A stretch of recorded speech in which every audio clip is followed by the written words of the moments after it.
Terus berkecamuknya perang matikan di Ukraina antara pasukan Ukraina dan Rusia sejak 24 Februari 2022 tak lain merupakan pertempuran proksi antara AS dan Rusia.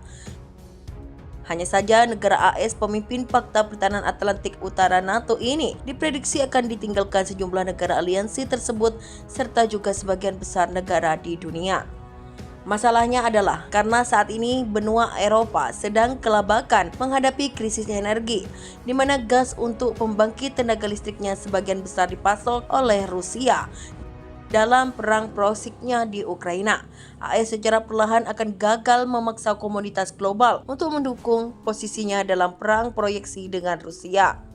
Banyak negara di benua Asia terutama China dan Afrika, terutama Afrika Selatan misalnya, bersikap abstain di Dewan Keamanan PBB untuk menjatuhkan sanksi ke Rusia atas perang tersebut. Masalahnya sebagian besar dunia tidak tertarik untuk tersedot dalam perjuangan antara Rusia dan Barat. Selain pasokan minyak dan gas, banyak negara di Asia dan Afrika sangat bergantung dari pangan berupa biji-bijian dari Ukraina dan migas dari Rusia. Seperti dilansir dari Russia Today, menurut Direktur Program Klub Veldai, sebuah lembaga think tank Timofey Bordeshev, sekarang ini bukan lagi era perang dingin antara AS dan Uni Soviet, karena Rusia bukanlah Soviet. Bordeshev menegaskan salah satu tanda perubahan yang terjadi saat ini bukanlah terbelahnya dunia menjadi kubu-kubu yang berseberangan, melainkan terjadi penyesuaian terhadap perubahan kondisi akibat konflik antara kekuatan-kekuatan besar tentang konflik Rusia dan Barat. Ini juga memungkiri anggapan tentang kuatnya sentralitas AS dalam urusan dunia. Anggapan ini terus membuat masalah apapun yang terkait dengan Washington karena AS merasa menjadi yang paling penting di dunia. Hal ini juga mampu menyebabkan perpecahan global, tetapi tidak berarti Rusia harus berpikir bahwa dengan berada di sisi kanan sejarah secara otomatis akan mendapatkan dukungan mayoritas negara. Ini adalah sesuatu yang masih harus diperjuangkan. Jadi akan sembrono untuk berasumsi bahwa penolakan mayoritas negara di dunia yang mewakili 85% populasi global untuk bergabung dalam perang ekonomi Barat lawan Rusia berarti mendukung perilaku Moskow. Beberapa bulan setelah dimulainya operasi militer Rusia di Ukraina pada 24 Februari 2022 lalu, sebagian besar negara ingin menjaga jarak. Inilah dinamika sikap internasional terhadap konflik politik militer. Kian pro-Rusia, kini Cina dikecualikan. Pengecualian di sini adalah Cina yang kebijakannya semakin pro-Rusia. Ketika masalahnya sendiri dengan AS meningkat, Cina terus menunjukkan kedalaman rasa saling percaya yang nyata dengan Moskow. Namun hubungan ini berasal dari perkembangan hubungan kedua negara selama 20 tahun terakhir. Ini juga tampak dari konvergensi objektif terkait pendekatan Cina terhadap masalah sistematik utama, yakni tidak terkait dengan krisis langsung di Eropa. Menurutnya masih terlalu dini untuk mengklaim seperti apa tatanan internasional di masa depan. Hal ini setelah Barat dipaksa mengakui kekalahan bersejarahnya dalam perjuangan mempertahankan dominasi global, dan ini akan dibentuk secara bertahap sebagai kekuatan terkemuka. Hal ini seringkali dilakukan Barat dengan cara yang sangat berbahaya. Barat selalu ingin menentukan batas kemampuan kekuatan mereka dan batas apa yang mereka izinkan.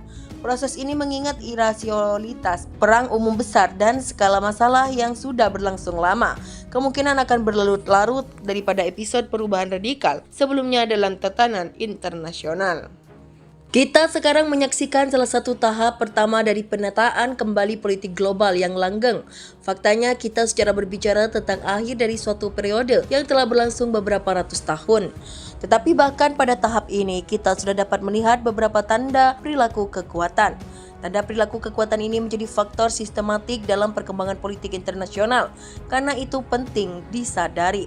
Salah satu tanda perubahan yang terjadi bukanlah pembagian dunia ke dalam kubu-kubu yang berlawanan, melainkan sebagian besar penyesuaian terhadap perubahan kondisi akibat konflik. Hal ini sangat mungkin menjadi sinyal bahwa kita tidak mengambil risiko memulihkan sistem bipolar. Sistem ini telah menjadi ciri tatanan internasional periode Perang Dingin, dan kita bisa membuat argumen tambahan bahwa aturan dan norma perilaku saat itu hanya bisa menjadi pelajaran bagi politik luar negeri di era modern. Menurut Bordashev, unggulan dari adaptasi tersebut tentu saja adalah India, salah satu negara terbesar dalam hal populasi. Apalagi India memiliki ambisi yang sangat serius dalam hal perannya di dunia. Sejauh ini India belum mencapai pembangunan ekonomi, militer atau manusia yang akan menjadikannya kekuatan besar sejati. Tetapi pada saat yang sama, India adalah pemimpin mayoritas. India tidak berniat membiarkan dirinya dibagi menjadi kubu-kubu yang berlawanan. India juga tak berniat membiarkan dirinya menjadi basis sumber daya untuk saingan seperti AS, Rusia atau China. New Delhi secara konsisten mempertahankan hubungan bisnis dengan Moskow. India bahkan telah menjadi salah satu mitra dagang luar negeri terbesar Rusia dalam beberapa bulan terakhir.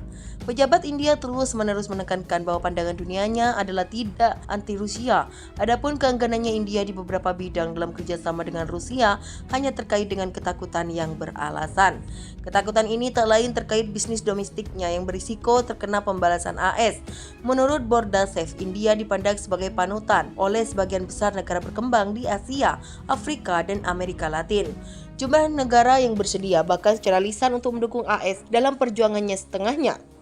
Dengan demikian, perhatian pengamat pada pekan lalu telah tertuju ke upaya untuk menggalang dukungan negara-negara PBB. Dukungan ini terkait pernyataan baru yang mengutuk kebijakan Rusia tentang masalah Ukraina. Sementara lebih dari 140 negara mendukung resolusi serupa di Majelis Umum PBB pada Maret 2022 lalu. Kali ini hanya ditindaklanjuti oleh 58 negara. Sebanyak 30 negara dari 58 negara ini adalah anggota resmi blok militer NATO pimpinan AS. Beberapa negara yang lain terikat ke Washington oleh perjanjian pertahanan bilateral. Dengan demikian, lebih 2/3 dari seluruh komunitas internasional telah menghindari penguraian posisinya dalam urusan Eropa. Ini tentu saja sebagian merupakan hasil dari diplomasi Rusia dan China. Diplomasi kedua negara ini yang dilakukan terus-menerus menunjukkan bahwa penyebab sebenarnya dari perang di Eropa adalah kebijakan AS. Tetapi dinamika ini terutama menunjukkan bahwa negara-negara berkembang memahami bahwa ada peluang bagi untuk tidak membuat pilihan seperti itu.